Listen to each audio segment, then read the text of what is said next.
इसको कैसे बढ़ाएं? नाम जप से। नाम जप से मन बुद्धि पवित्र होगी, आत्मविश्वास दृढ़ हो जाएगा। जितना गंदे आचरण करोगे उतने आत्मविश्वासहीन होते जाओगे। गंदा आचरण यहाँ तक कि अपने को करने के लिए भी प्रेरित कर देता है, और पवित्र आचरण कठोर से कठोर तप और दुख को सहते हुए भी वो भगवान के मार्ग में मुस्कुरा के चलता है। इसलिए नाम जप करो और पवित्र आचरण रखो। आचरण गंदे रखोगे तो नाम जप भी प्रभाव नहीं दिखा पाएगा। पवित्र आचरण और नाम जप तो फिर आगे बढ़ जाओगे। अनामिका अंबर जी, राधे राधे। राधे राधे महाराज जी। महाराज जी, जब कोई ताकतवर व्यक्ति आपसे ईर्ष्या कर लगातार आपके जीवन में कोई ना कोई कठिनाई पैदा करे, आप तो सबसे बड़े ताकतवर की शरण में हो जाना चाहिए। सबसे बड़े ताकतवर कौन है? भगवान। उनसे बड़ा कोई ताकतवर नहीं। मिट्टी में मिला दिया, फाड़ के फेंक दिया हिरण्यकश्यप को। इतना बड़ा ताकतवर, त्रिभुवन में बड़े बड़े देवताओं को ऐसे खिलौनों की तरह बंदी बना लेने वाला हिरण्यकश्यप, भगवान ने ऐसे फाड़ के फेंक दिया। नरसिंह रूप धारण करके फाड़ के फेंक दिया, काट के फेंक दिया 21 बार दुष्ट क्षत्रियों को।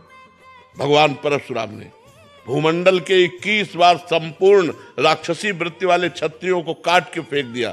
रावण के खोपड़ियों के फुटबॉल खेलते थे बंदर। सबसे बड़े शक्तिशाली की शरण में हो जाओ, सब ठीक हो जाएगा। भगवान की शरण में हो जाओ। जो भगवान के भक्त को सताता है फिर भगवान देख लेते हैं। इसलिए हमें भगवान की शरण में हो जाना चाहिए। अनन्या सिंह जी, राधे राधे। गोरखपुर से। महाराज जी, क्या ये सच है कि जो हमारे भाग्य में लिखा है और हमारे ग्रह जो कहते हैं वही होता है, हम उसे बदल नहीं सकते? कुछ नहीं बदल सकते। मनुष्य जीवन है, सब कुछ बदल सकते हैं। ये बात नहीं, ये बात सत्य है कि जो हमारे भाग्य में लिखा है और हमारे ग्रह नक्षत्र विपरीत हैं या अनुकूल हैं, उनका फल हमको मिलता है, लेकिन हम उसको बदल नहीं सकते। ये बात नहीं है। हम उनको बदल सकते हैं भजन के प्रताप से, तपस्या के प्रताप से, व्रत के उपवास के प्रताप से हम बदल सकते हैं उनको। मनुष्य जीवन मिला है बदलने के लिए ही तो मिला है। इसलिए खूब नाम जप करो, भगवान के स्तोत्रों का पाठ करो, भगवान की कथा सुनो, बड़े बूढ़ों की सेवा करो, और जो भी समाज की सेवा मिल जाए समाज की सेवा करो। इसी से भाग्य बदलते हैं। भाग्य क्या है महाराज जी? भाग्य है पूर्व में लिखित दुख सुख। पूर्व में लिखित है कि तुम इतने समय अकाल मृत्यु को प्राप्त होगे, इतने समय तुम्हारे कैंसर होगा, इतने समय ये होगा। पर आपने परोपकार किया, भजन किया, तप किया, हो के खत्म हो गया। झटका लगा कि ये मर गया, वो बच गया।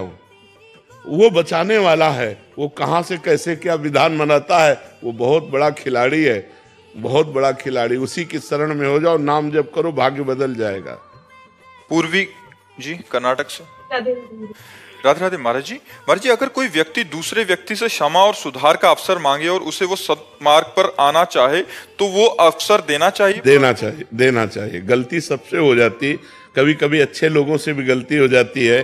कुसंगवश अपनी वासना के वशीभूत कोई एकदम गलती हो गई, अब उसको पश्चाताप हो रहा है कि प्लीज हमें एक बार चांस दीजिए, मैं जीवन में गलती नहीं। हमें लगता है एक बार चांस देना चाहिए, एक बार क्षमा कर देना चाहिए।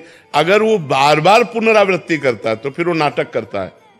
कई बार अपने हृदय में देखा गया कि हमसे गलती हो गई, अगर हमको एक बार चांस मिल जाए तो हम जीवन में कभी गलती नहीं करेंगे। ऐसे स्वभाव वाला है तो उसे चांस दे देना चाहिए। अगर वो बार बार गलती करता है तो इसका मतलब वो ढोंग करता है, वो नाटक करता है, फिर उसे दंड देना चाहिए, फिर उसे क्षमा नहीं करना चाहिए। विवेक खरे जी, झांसी से। राधे राधे। राधे राधे महाराज जी। महाराज जी, जैसे आप बहुत बार बताते हैं कि हमें प्रतिदिन कम से कम 24 मिनट तो नाम जप करना ही चाहिए। मैं पिछले 8-9 महीने से ये बिल्कुल एकदम प्रारंभिक स्थिति की बात है, एकदम प्रारंभिक स्थिति की बात है कि यार बिल्कुल नहीं करते हो तो 24 मिनट तो कर लो, मतलब शुरुआत तो कर लो। नहीं तो नाम जप को तो हमें हर समय भयभीत होकर जपते रहना चाहिए। पता नहीं किस समय मृत्यु हमारे शरीर को हमसे अलग कर दे, और अगर हम उस समय संसार के चिंतन में है तो हमारी दुर्गति हो जाएगी, अगर हम भगवान का चिंतन कर रहे हैं तो सदगति हो जाएगी। हमें चाहिए प्रतिपल हम अभ्यास करें भगवान के नाम सुमिरन का।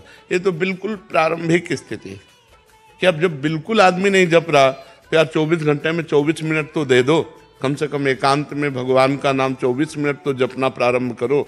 वो प्रारंभिक स्थिति की बात है, वो कोई प्रशंसनीय बात नहीं है। उतने को भी ये बांट देते हैं तो क्या कहते हैं, जो जिनको बांटता उनको भगवत प्राप्ति हो जाएगी? जितना जप करते हैं उसको भी पारिवारिक जनों में बांट देते हैं तो क्या उनको भगवत प्राप्ति हो जाएगी? ये भगवत प्राप्ति तुमने कोई जैसे खिलवाड़ समझा है क्या? भगवत प्राप्ति खिलवाड़ समझा कि 2-4 नाम इनको दे दिए, 2-4 नाम दे दिए। ऐसे जो निरंतर तदर्पिता अखिलाचारिता तद स्मरणेन परम व्याकुलते थे, हर आचरण भगवान के अनुकूल, हर कर्म भगवान को समर्पित, निरंतर नाम जप और ध्यानस्थ संसार का व्यवहार करता है, वो भगवत प्राप्त होता है। जो हर समय भगवान के चिंतन में रहता है, भगवत प्राप्ति ऐसे थोड़ी हो जाती है। गुरुदेव, मैं जैसे सुबह 24 मिनट करता हूँ, शाम को 24 मिनट, वो मैं मंदिर के सामने बैठ के करता हूँ। वैसे मैं निरंतर नाम जप करता हूँ जब भी मुझे, हाँ, एकांत में करता हूँ। जैसे सुबह जब मैं प्रातः काल उठता हूँ 6 बजे, तो नहा धो के प्रातः काल में 24 मिनट प्रभु को देता हूँ एकांत में। और जैसे मैं काम कर रहा हूँ जब, हाँ बिल्कुल, बहुत सुंदर, हाँ ये ठीक जब है। भी मुझे ध्यान आता है मैं नाम जप करता हूँ। हाँ। तो बस मेरा एक प्रश्न था कि जो भी मैं दिन में करता हूँ, मैं काउंट कभी नहीं करता गुरुदेव, पर जो भी मैं करता हूँ शाम को सोने के पहले मैं ये कहता हूँ गुरुदेव से कि जो भी मैंने आज नाम जप किया है, ये मेरे सारे परिवार के सदस्यों को बांट दीजिएगा और शायद उनके जो भी पाप हैं हो सके उनको नष्ट कर दीजिएगा। वैसे पहले सरकारी बैंक में जमा करो। हाँ, पहले मैं राधा रानी को समर्पित करता हूँ, ये कहता हूँ जैसे आप कहते हैं कि उनके चरणों में बांट दीजिए, फिर उनसे विनती कर। हाँ, ये अब सही है, अब सही, अब क्लियर मार्ग है। हाँ ठीक। आयुष जी, राधे राधे महाराज जी। महाराज जी, बाहर से तो खुश रहना आ गया, लेकिन अंदर से दुख को कैसे खत्म करें? वो खुशी क्या जो बाहर से करे, ये तो ड्रामा हुआ। ये नहीं, ये तो ड्रामा हुआ ना। बाहर से हम खुश का नाटक करें, अंदर से जल रहे। बाहर से गंभीर रहिए लेकिन अंदर से आनंदित रहिए। अंदर से आनंदित रहने के लिए भगवान का सुमिरन है। अगर भगवान का सुमिरन करो तो हृदय से आनंदित रहोगे। कैसी भी दुख की परिस्थिति हो, बाहर से हम कष्ट सह रहे हैं, अंदर से आनंदित हैं। जो आनंद सिंधु सुख राशि, सीकर तय त्रैलोक सुपासी, सु सुख धाम राम असनामा, अखिल लोकदायक विश्रामा। समस्त लोगों को परम शांति, परम आनंद प्रदान करने वाले मंगल भवन भगवान का यदि सुमिरन करोगे तो हृदय से आनंदित रहोगे। बाहर भले गंभीर बना रहे, बाहर उदासीन बना रहे, अंदर आनंदित रहना। बाहर से मुस्कुरा रहे हैं और अंदर से जल रहे हैं, तो मुस्कुराहट किस काम की? समझ रहे ना? भगवान का सुमिरन करो, गंदे आचरण बंद करो, गंदा कोई नशा न करो, गंदा भोजन न करो, गंदा आचरण न करो और नाम जप करो। नाम जप से पाप नष्ट होंगे, हृदय आनंदित हो जाएगा। अगर गंदे आचरण करोगे तो बाहर की मुस्कुराहट, अंदर डिप्रेशन, अंदर व्यर्थ चिंतन, जो ओवर थिंकिंग है वही तो परेशान करती है। तो उसी में नाम लगाना है। जो हमारा व्यर्थ का चिंतन है उसमें नाम जप करना, राधा राधा राधा, कृष्ण कृष्ण राम राम। जो नाम प्रिय हो सब भगवत स्वरूप हैं। ठीक है। चारू जी, राधे राधे। राधे राधे महाराज जी।